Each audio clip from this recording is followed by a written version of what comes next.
So hi guys, Vij this side and today I'm talking about union government, right? So देख लो union मतलब मिला हुआ है union government, right? So it's me Abhishek and let's start the topic now. अब हम बात करेंगे इस टॉपिक के अंदर कि structure of the union government जो हमारे पास यूनियन गवर्नमेंट है. Let me change the of my pan. This is okay, right? Union government की हम बात कर रहे हैं तो उसके कुछ स्ट्रक्चर्स भी हैं. कौन कौन से स्ट्रक्चर्स हैं यूनियन गवर्नमेंट के? तीन मेन ऑर्गन्स हैं यूनियन गवर्नमेंट के. पहला है एग्जीक्यूटिव, दूसरा है legislature and third one will be judiciary, right? पहला है एग्जीक्यूटिव, दूसरा है आपका लेजिस्लेचर, तीसरा है आपका judiciary. Executive, legislature, judiciary, right? अच्छा, एग्जीक्यूटिव में क्या क्या आ जाता है? एग्जीक्यूटिव में प्रेसिडेंट आ जाते हैं. देखो एग्जीक्यूटिव होता क्या है, जो भी रूल एंड रेगुलेशन बने हैं उनको फॉलो करवाना है, ठीक है, उनको इम्प्लीमेंट करना है, तो वो एग्जीक्यूटिव करेगा. एंड लेजिस्लेचर लॉज बनाएंगे एंड जुडिशरी देखेगी कि ये जो लॉज बनाए हैं ये कहीं एंटी कॉन्स्टिट्यूशनल तो नहीं है. ये चीज़ें हैं, राइट? एग्जीक्यूटिव में क्या क्या चीज़ आएंगी? एग्जीक्यूटिव में प्रेसिडेंट आ जाएंगे, एग्जीक्यूटिव में वाइस प्रेसिडेंट आ जाएंगे, एग्जीक्यूटिव में प्राइम मिनिस्टर आ जाएंगे, एग्जीक्यूटिव में काउंसिल ऑफ मिनिस्टर्स आ जाएंगे, राइट?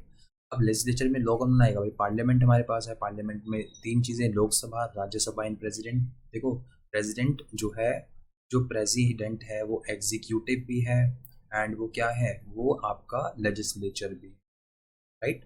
ध्यान रखना चाहिए, प्रेसिडेंट दोनों चीज़ों का रोल प्ले करते हैं. Judiciary, supreme court of India. Judiciary, supreme court of India और हाई कोर्ट ऑफ इंडिया, जितने भी जुडिशरी हैं, राइट?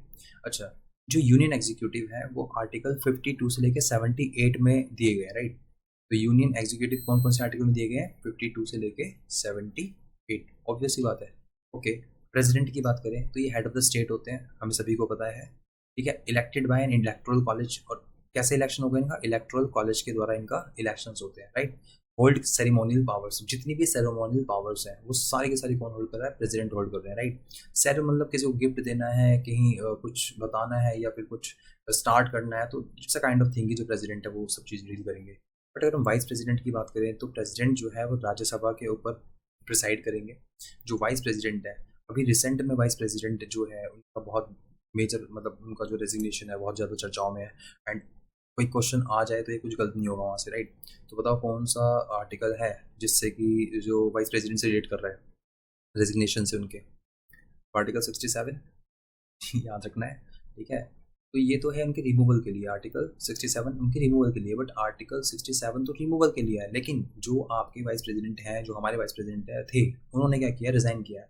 तो under article 67A, right? Okay. Vice president presidents over Rajya Sabha, ठीक है, प्रिसाइड ओवर राज्यसभा. तो जो वाइस प्रेसिडेंट है वो प्रिसाइड करेंगे राज्यसभा के ऊपर. Elected similarly to the president. जिस तरीके से प्रेसिडेंट का इलेक्शन होता है उस तरीके से वाइस प्रेसिडेंट का भी इलेक्शन होता है, राइट? फिर आता है prime minister.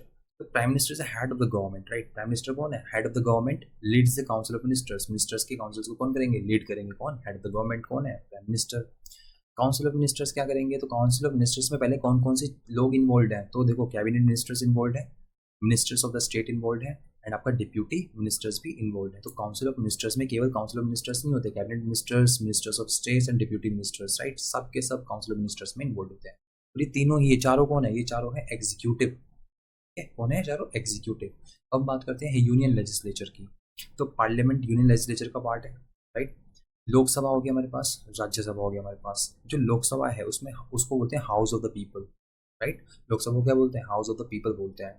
Directly elected by citizens, just because क्योंकि ये यहाँ पे जो लोग इलेक्ट होके आएंगे वो डायरेक्टली इलेक्ट किए जाएंगे पीपल्स के द्वारा, सिटीजन्स के द्वारा. इसलिए बोलता है house of the people. People का हाउस है वो, क्योंकि जो भी इलेक्शन हो रहे हैं वो डायरेक्टली सिटीजन के द्वारा किए जा रहे हैं, ठीक है? सिटीजन डायरेक्टली इन्वॉल्व है. मैक्सिमम स्ट्रेंथ कितनी है? 552 मेंबर्स हैं. किसमें? लोकसभा में. जो लोकसभा है उसमें 552 मेंबर्स हैं.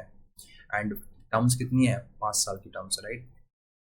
राज्यसभा की बात करते हैं तो काउंसिल ऑफ स्टेट्स कहला जाता है, ठीक है? तो राज्यसभा क्या कहलाया जाता है? Council of states. Now indirectly elected by state legislature, ठीक है? और यहाँ पे कैसे इलेक्शन है? यहाँ पे इनडायरेक्टली इलेक्शन है. लोकसभा में क्या है? डायरेक्टली इलेक्शन है और राज्यसभा में इनडायरेक्टली इलेक्शन है.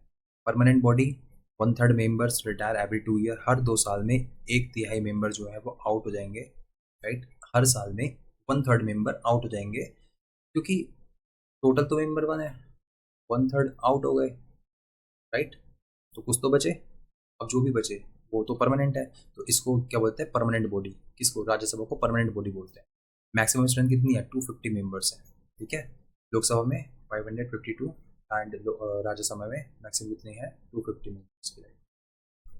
फिर प्रेसिडेंट जो है वो इंटीग्रल पार्ट है पार्लियामेंट का, give assent to the bill, bill को असेंट करते हैं। बहुत सारे काम है प्रेसिडेंट के वैसे रिलेटेड टू पार्लियामेंट, बट अभी हम यहाँ पे देख रहे हैं कि प्रेसिडेंट इंटीग्रल पार्ट है किसका, पार्लियामेंट का, क्योंकि असेंट देते हैं बिल्स को, राइट।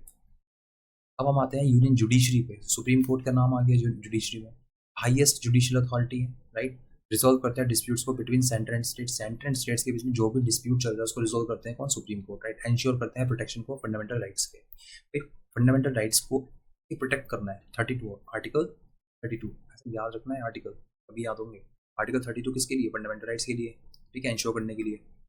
की फीचर, की फंक्शन क्या है इंडियन गवर्नमेंट का, तो पहले देखो, लेजिस्लेट मतलब makes laws and subjects in the union concurrent list, जो भी यूनियन की लिस्ट होगी, जो भी कॉन्करेंट की लिस्ट होगी, उन सभी को लॉ बनाने का काम किसका है, लेजिस्लेटिव का।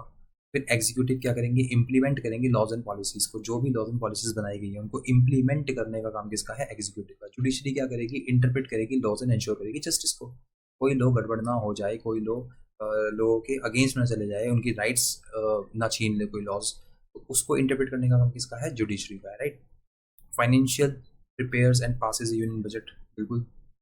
फिर इमरजेंसी पावर्स उनके पास होती हैं, can declare national, state and financial emergency. Different different type की हमारे पास एनर्जी इमरजेंसीज है। कौन लागू करेगा इमरजेंसीज को, तो हमारा बस यूनियन गवर्नमेंट करेगी लागू, राइट। फाइनेंशियल इमरजेंसी हो गई, यूनियन गवर्नमेंट करेगी लागू। सो बहुत सारी चीज़ें, राइट। तो दिस इज क्या है, ये क्या है आपका, ये है आपका, क्या है ये आपका union government, right. This is union government. तो हमने ये टॉपिक कवर किया union government, and thank you so much for this lecture, right. And हम मिलते हैं नेक्स्ट लेक्चर में। So take care, bye bye, good night.